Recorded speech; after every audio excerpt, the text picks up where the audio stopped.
الحمد لله كفى وسلام على عباده الذين اصطفى أما بعد فأعوذ بالله من الشيطان الرجيم بسم الله الرحمن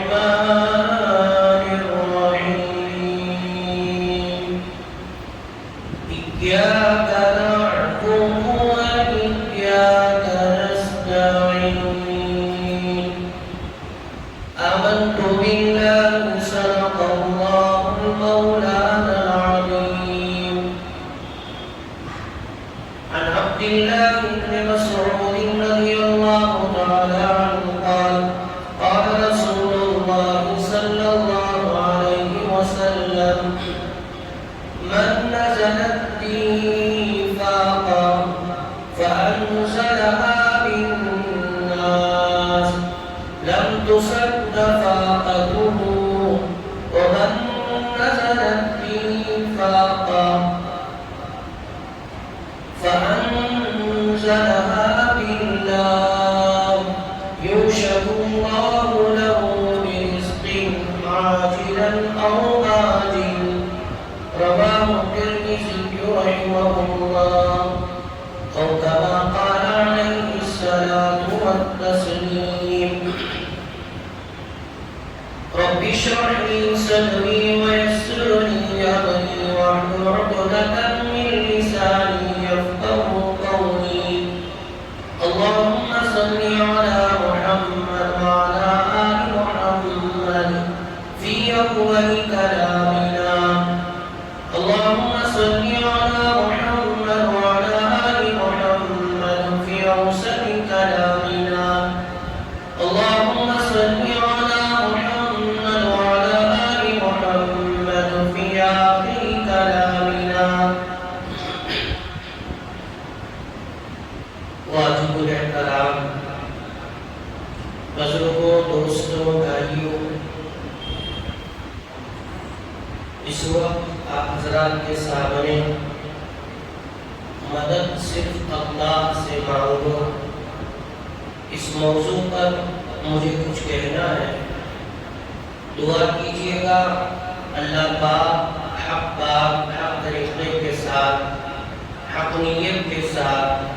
آپ حضرات تک امانت کے طور پر کہنے کی توفیق دیں اللہ زبان سے وہ باتیں نکلوائے جس سے میرا آپ کا امت کا فائدہ ہو ان باتوں سے میری آپ کی امت کی حفاظت کرے جس سے فتنہ فساد شرور و فتن پھیلتا ہو اللہ پاک عمل کی دولت سے مالا مال کرے بزرگان محترم گزشتہ جمعہ یہ بات آپ حضرات کے سامنے آئی کہ ہم نماز میں ایک سورہ پڑھتے ہیں جس کو سورۃ الفاتحہ کہا جاتا ہے اس کے اندر اس آیت کو ہم پڑھتے ہیں ایاک نعبد اے اللہ ہم تیری ہی عبادت کرتے ہیں ہم تیری ہی فرما برداری کرتے ہیں لیکن دنیا کا ماحول ایسا ہے جہاں پر قدم قدم پر گناہ ہر جگہ نظر اٹھاتے ہیں تو گناہ ہے چلتے ہیں تو گناہ ہے ماحول گناہوں والا بن چکا ہے اس گناہ سے اگر کوئی بچا سکتا ہے غلط راستوں سے اگر کوئی صحیح راستے پر لا سکتا ہے جہنمی راستوں سے بچا کر جنتی راستے پر کوئی لا سکتا ہے تو میرے اللہ آپ ہی ہیں لہذا وَإِيَّاكَ نَسْتَعِينُ ہم آپ ہی سے مدد مانگتے ہیں کیونکہ کسی میں اتنی طاقت اور اتنا پاور اتنی قدرت نہیں ہے کہ کسی بھی آدمی کو ہدایت دے دے اسی لیے حضرت بلال رضی اللہ تعالیٰ فرماتے ہیں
یہاں بندہ اللہ سے کہتا ہے میرے اللہ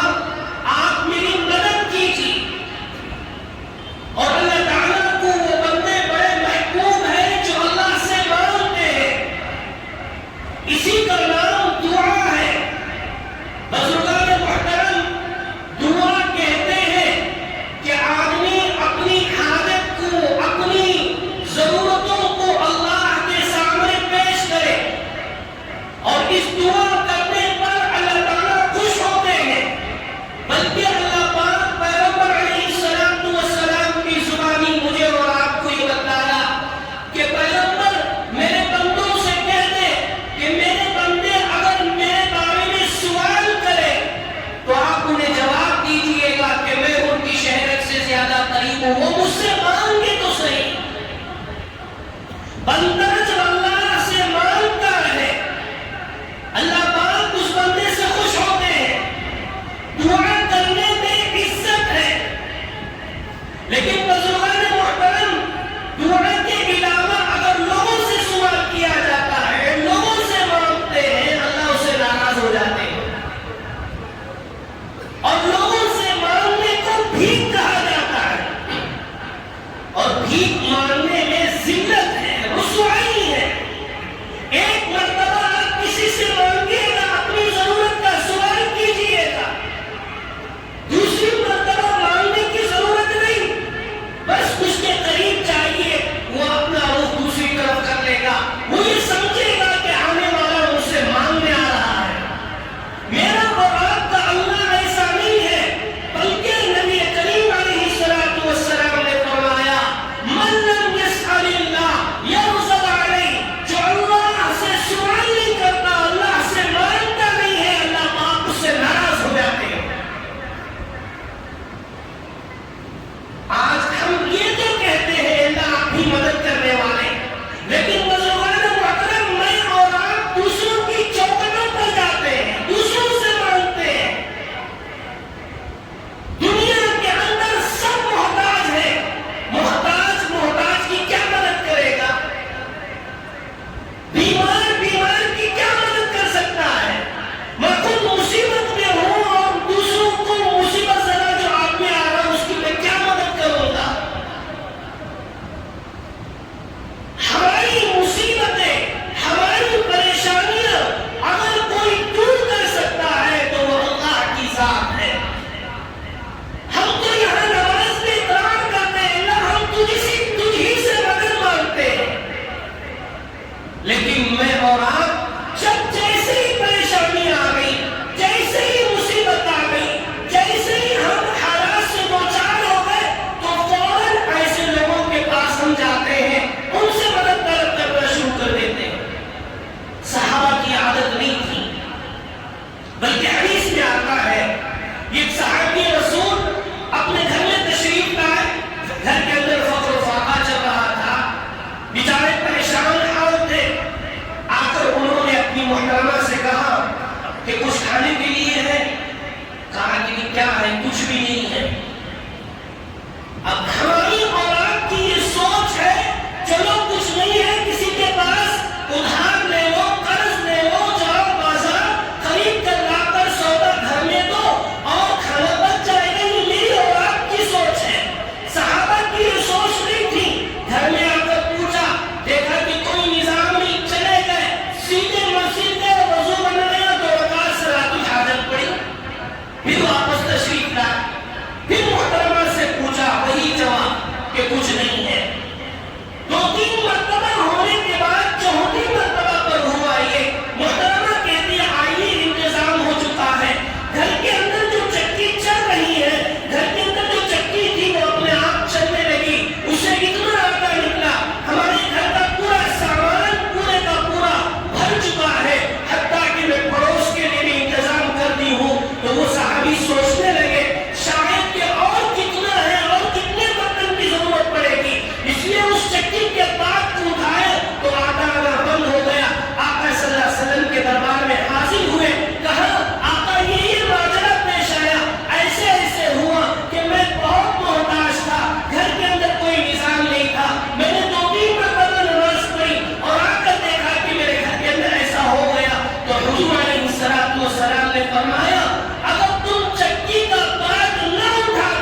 نہیں بزرگان محترم،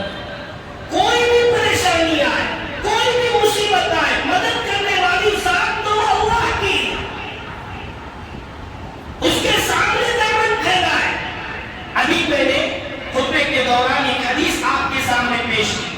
جس کو حضرت عبداللہ بن مسعود روایت کرتے ہیں، حضور علیہ الصلوۃ والسلام نے فرمایا من نزلت به فاقہ، کسی آدمی پر فاقہ نازل ہو گیا، بیچارہ فقر و فاقہ کی زندگی آ گئی، غربت آ گئی، قرض میں مبتلا ہو گیا، روزی کا مسئلہ بہت پریشان کن ہے، فَأَنزَلَهَا بِهَا النَّاسِ، اس فاقے کو، اس غربت کو، اس غریبی کو لوگوں کے سامنے پیش کرتا ہے، لوگوں سے جا کر کہتا ہے کہ دیکھو مجھے یہ مصیبت آ گئی، دیکھو مجھے یہ پریشانی آ گئی، دیکھو میں ایسے قرض میں ڈوب چکا، اس طرح لوگوں کے سامنے جا کر پھیلا کر ان کے سامنے مدد کا اظہار کرتا ہے۔ لَمْ تُسَدَّ فَاقَتُهُ، حدیث میں نبی کریم علیہ الصلوۃ والسلام نے فرمایا اس کا فاقہ بند نہیں کیا جائے، اضافہ ہی اضافہ ہوگا، سامنے والا تو کچھ مدد کر دیا، ایک اور مصیبت آ جائے گی، پھر اس کے بعد اس نے مدد کی ایک اور مصیبت، اسی طرح پریشان ہوتا جائے۔ لیکن بندہ من نزلت به فاقہ، کوئی ایسا نیک بندہ ہوتا ہے، اس پر پریشانیاں آ گئی، اس پر مصیبتیں آ گئی، فَأَنزَلَهَا، اس مصیبت کو، اس پریشانی کو، فَأَنزَلَهَا بِاللَّهِ، اللہ کے سامنے رکھتا ہے، اللہ کے سامنے دامن پھیلاتا ہے، کہتا ہے میرے اللہ یہ مصیبت آ گئی ہے، میرے اللہ یہ پریشانی آ گئی ہے، اللہ بچے بیمار ہو گئے ہیں، اللہ گھر کے اندر قرض بڑھ چکا ہے، روزی کا کوئی مسئلہ نہیں ہے، میں بہت پریشان حال ہوں، اللہ میری ضرورت پورا کر دے، میری بات چھوٹی ہو سکتی ہے اور پوری دنیا والے جھوٹے ہو سکتے ہیں، آقا صلی اللہ علیہ وسلم کے زبان سے جو بات نکلتی ہے وہ کبھی جھوٹی نہیں ہو سکتی۔ حضور نے فرمایا یوشک اللہ لہ برزق عاجلا او آجل، اللہ پاک اس کے لیے رزق کا ایسا انتظام کر دیتے ہیں، جلدی ہو یا تاخیر سے، کوئی مصلحت ہوتی ہے، اللہ پاک اگر کسی کو زیادہ ضرورت ہے، حاجت ہے فوراً، تو اللہ اسے پورا کر دے گا۔ کبھی کبھی اللہ پاک کوئی مصلحت دیکھتے ہیں، ہو سکتا ہے بندے کی اگر اب یہ ضرورت پورا کر دے تو بندہ مجھ سے مانگنا چھوڑ دے گا، اس لیے اللہ پاک کچھ تاخیر کرتے ہیں، کیونکہ کبھی کبھی ہم ایسی دعائیں کر بیٹھتے ہیں، ایسا اللہ سے مانگ دیتے ہیں جو ہمارے لیے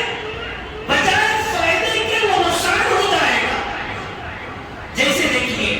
ماں باپ کے سامنے آ کر بچہ کسی آپ کے ہاتھ میں ایک انگار کا ڈنڈا ہے، وہ چمک رہا ہے، آپ اس کو اٹھا لی اور بچہ آ کر کہتا ہے ابو مجھے دے دو، ابو مجھے، روئے گا، چلائے گا، آپ اسے دیں گے نہیں، کیوں؟ اس لیے آپ کہیں گے بیٹا اگر تو یہ لینے کا تیرا ہاتھ چل جائے گا اور تجھے نقصان ہوگا، اس لیے آپ نہیں دیں گے، اس کے بدلے میں آپ کوئی دوسری چیز اسے دے دیں گے۔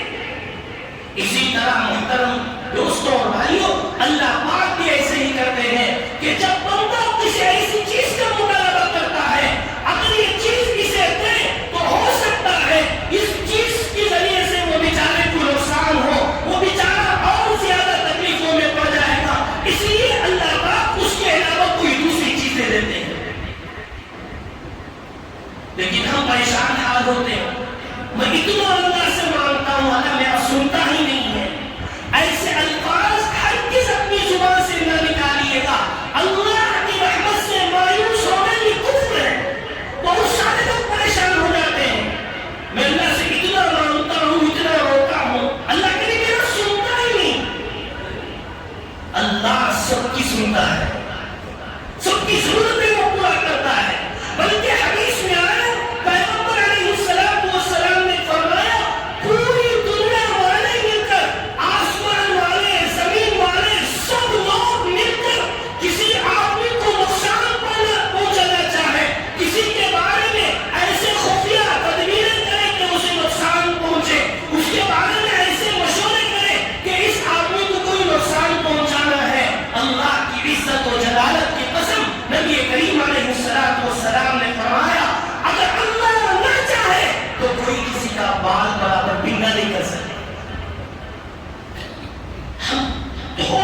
ایک دم کوئی مصیبت آتی پریشان ہو جاتے ہیں.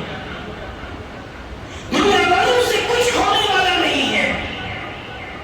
روزانہ ہمارے اولاد کے خلاف بلکہ پورے مسلمانوں کے خلاف الگ الگ سازشیں رچی جا رہی ہیں، لیکن ان کے دم میں دم تک نہیں ہے کہ وہ ہمیں تھوڑا سا تکلیف پہنچا. کیوں؟ اس لیے کہ اللہ نہیں چاہتے. شاید کہ میری بات آپ سمجھ رہے ہو. چند دن پہلے انہوں نے NRC کا مسئلہ کھڑا کر دیا، یہ سوچ کہ کسی طرح سے اٹھائیں گے، مسلمانوں کو اٹھا کر یہاں سے پھینک دیں گے، لیکن کچھ ہونے والا نہیں. بزرگان محترم، ہماری کوئی بھی پریشانی ہو، ہم جب نماز میں یہ بات کہتے ہیں اے اللہ ہم تجھ ہی سے مدد مانگتے ہیں، تو اللہ ہی سے اپنی مدد مانگے. ورنہ یاد رکھیے گا، حدیث میں آتا ہے رسول علیہ السلام نے فرمایا کوئی آدمی دوسروں کے سامنے دامن پھیلاتا ہے، لوگوں سے سوال کرتا پھرتا ہے، لوگوں سے اپنی مصیبتوں کا تذکرہ کرتا پھرتا ہے، اللہ پاک اس کی مصیبتوں میں، اس کی پریشانیوں میں اضافہ کر دیتے ہیں، بڑھتے چلے جاتے ہیں. کیوں؟ اللہ کو وہ بندہ پسند نہیں ہے. مثلا آپ کی بیوی ہے، آپ کی بیوی آپ کے دوست سے مانگتی ہے، آ کر کہتی ہے آپ کی بیوی آپ کے دوست سے کہ بھیا مجھے کپڑا نہیں ہے، کپڑا دے دو، بھیا مجھے فلاں چیز نہیں ہے، وہ دے دو. آپ ذرا دل پر ہاتھ رکھ کر بولیے گا، کیا آپ اس بیوی کو برداشت کریں گے؟ جھوٹا بنا لیں گے، مار کر فوراً اسے گھر سے نکال دیں گے. کیوں؟ اس لیے کہ میں تجھے 4 آدمیوں کے درمیان بیٹھ کر نکاح پڑھوا لیا اور تجھے میں نے قبول کیا. تیری ہر ضرورت، تیری ہر چاہت، تیری ہر خوشی تو مجھ سے مانگ رہا ہے، تو میرے دوست سے مانگ رہی ہے، لات مارے گا، گھر سے نکال دے گا. ٹھیک اسی طرح بزرگان محترم، اگر میرے اور آپ نے اللہ کو چھوڑ کر غیروں سے ہم اپنا مطالبہ پورا کرنا شروع کر دیں، ہم لوگوں کے سامنے جا کر دامن پھیلانا شروع کر دیں، کہیں کہ ہمیں یہ مصیبت ہے، مجھے ایسا ہو گیا ہے، یاد رکھیے گا کہ اللہ پاک کو وہ بندے بڑے ناراض ہو، اللہ پاک ان بندوں سے بڑا ناراض ہو جاتا ہے. ایسے بندے اللہ کو پسند نہیں ہیں. پہلے تو اللہ سے مانگے، اللہ پاک راستے نکالیں گے. اسی لیے حدیث میں آتا ہے رسول علیہ السلام نے فرمایا جب بندہ اللہ کے سامنے اپنی حاجتیں رکھے گا، اپنی پریشانیاں رکھے گا، اللہ پاک اس پریشانی کو، ان مصیبتوں کو، ان حاجتوں کو یا تو اسے جلدی کی موت دے دیں گے یا تو اسے غنی بنا دیں گے، اسے ان تکالیفوں سے نجات دے دیں گے. تکالیفوں سے دینا تو سمجھ میں آیا. مثلا ایک آدمی مصیبتوں میں گرفتار تھا، پریشانیوں میں گرفتار تھا، مصیبتیں اسے بالکل بیچارے پر بہت زیادہ غم سوار تھا. اللہ تعالیٰ اس کی مصیبت دور کر دیا دعا کے ذریعے سے، کیونکہ اس نے اللہ کے سامنے دامن پھیلایا تھا. یہ بات سمجھ میں آتی، لیکن یہ بات سمجھ میں نہیں آتی کہ نبی کریم علیہ السلام نے فرمایا کہ اللہ پاک اسے جلدی موت دے دیں گے. کیا مطلب ہے؟ مطلب یہ ہے کہ اس کے 2 مطلب ہے. ایک مطلب یہ وہ مصیبت پر جو تکلیف ہوتی ہے، اللہ اس تکلیف میں پڑنے سے پہلے اللہ پاک اسے موت دے دیں گے. یا اللہ پاک اگر یہ بندہ مصیبت میں ہے، پریشانی میں ہے، تو کسی اور کی موت سے اسے نفع ہوگا. مثلا اس کا کوئی رشتہ دار مر گیا، اب وہ اس کے مرنے کی وجہ سے اس کی وراثت میں جو مال آتا ہے وہ اس آدمی کو ملے گا. کسی طرح سے اب وہ پھر وہ بندہ وہ مال آنے کی وجہ سے اب وہ جو مصیبتیں اسے آئیں گی، اللہ تعالیٰ اس کے ذریعے سے اسے راحت پہنچائے گا.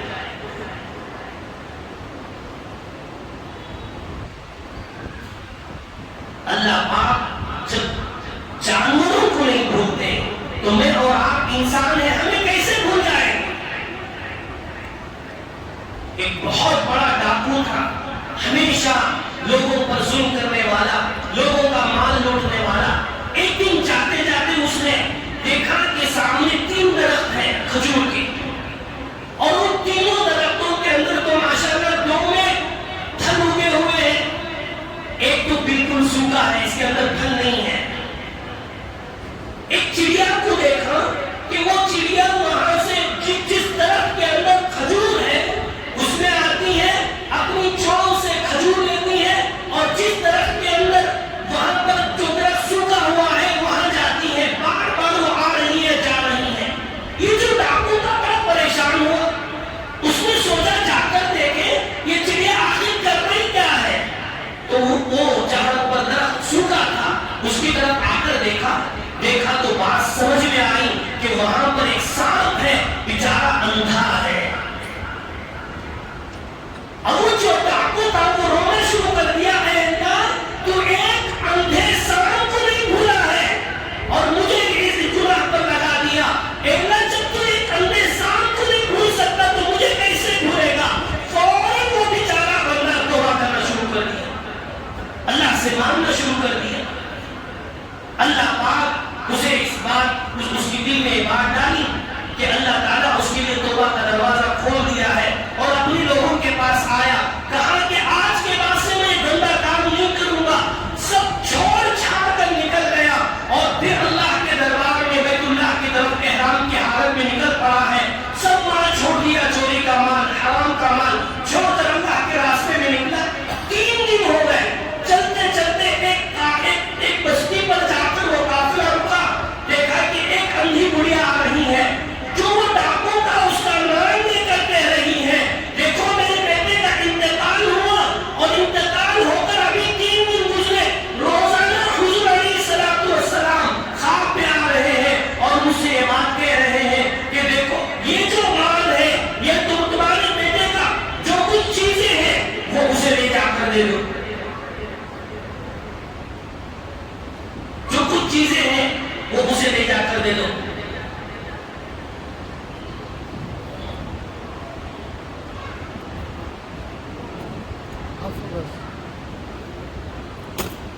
جو وہ اسے لے جا کر دے دو۔ اب وہ بیچارہ ایک دم رونا شروع کیا، تو کیسا ہے؟ اب یہاں دیکھیے وہ چور، وہ ڈاکو جو تھا، اس نے اپنے اس مال کو، حرام مال کو چھوڑ دیا۔ حضور علیہ الصلوۃ والسلام خواب میں آ کر اب اس بڑھیا کو کہہ رہے ہیں کہ اسے لے جا کر اس کا تیرے بیٹے اللهم صل على محمد النبي الأمي وعلى آله وبارك وسلم.